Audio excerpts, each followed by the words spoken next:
Hello বন্ধুরা, আজকে আমরা ঘুরতে যেতেছি সোনারগাঁও। আমাদের সাথে আছে সজীব ভাইয়ের নানির বাড়ি ওইখানে।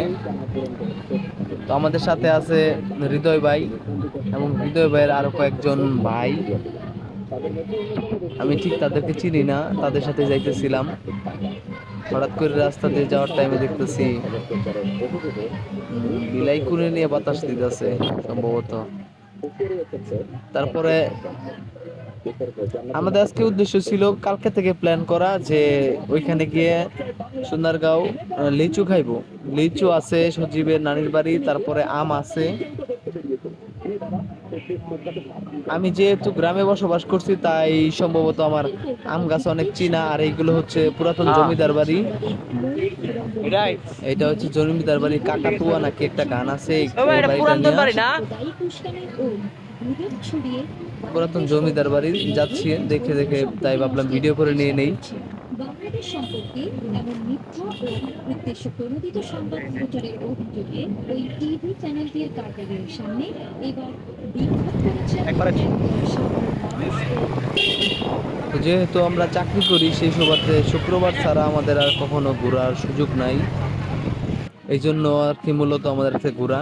এখানে আম পুরাইতেছিলাম আমরা, আর এখানে দেখাইতেছিলাম এই যে দেওয়া কয় আমরুল গাছ, দেওয়া গাছ।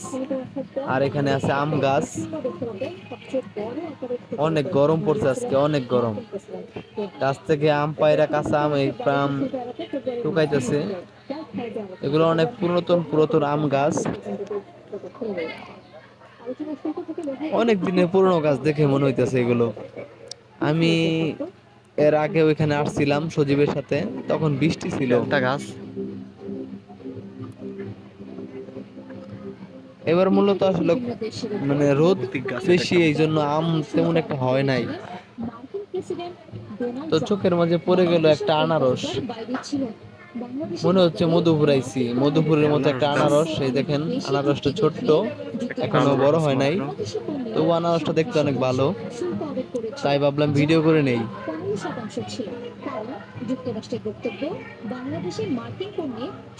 আর এইদিকে সবাই আম ভর্তা খাওয়ার জন্য রেডি হয়ে আছে।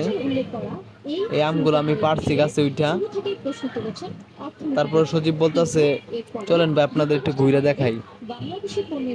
তারপর সবাই যাইতেছিলাম একটু ঘুরতে পুকুর পার, দেখি কোথাও বাতাস নাই, অনেক গরম। আমি বলতেছি ভাই এটা একটা জমিদার বাড়ির মতো লাগে, বলতেছে এই বাড়িতে কেউ থাকে না, ভূতের বাড়ির মতো অবস্থা হয়ে গেছে।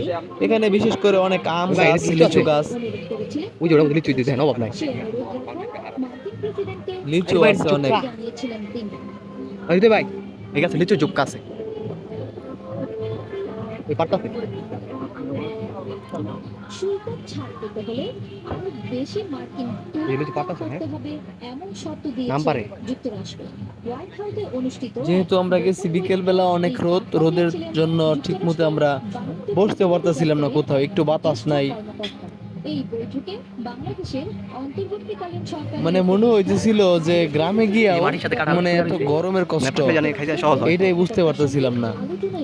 হুট করেই তারপর বললাম যে চলেন জায়গা, পরে লিচু খাওয়া হইলো না। পরে এখানে এসে দেখি যে একটা আমের আড়ত, এক ডালি আম 3000 টাকা চায়। তাদের কোনো মানে আমরা কিনতে চাইছিলাম, তাদের কাছে কোনো মানে বিক্রি করার মতো কোনো ওজন দেওয়ার মতো কোনো মেশিন নাই, এই জন্য আর কি বিক্রি করবো না। নিতে হইলে তাদের কাছে এই যেরকম একটা মানে খাসি কিনতে হইব 3000 টাকা দিয়া।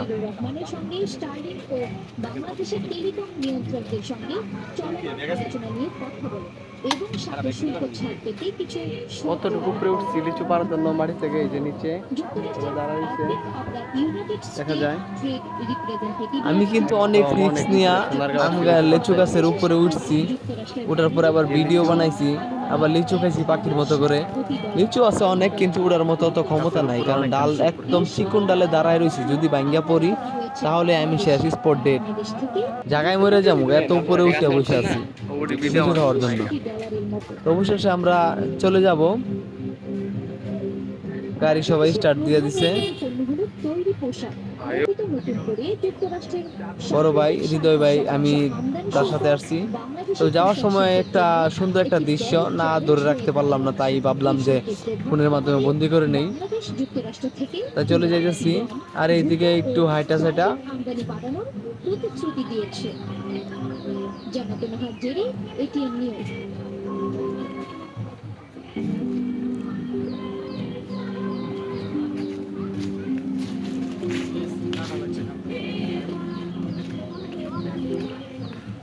চিকিৎসকদের সঙ্গে দেখা করতে পারবেন না অফিস কোম্পানির প্রতিনিধিরা।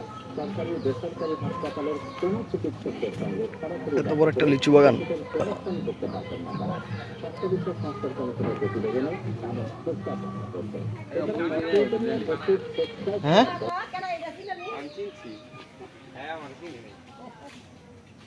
তুমি একবার কে সাথ দিয়ে গেলা না যাই আমার তোমার দাদির সাথে কি হলো দেখেন একটা জিনিস রাখে এটা ফ্যাক কিনা তা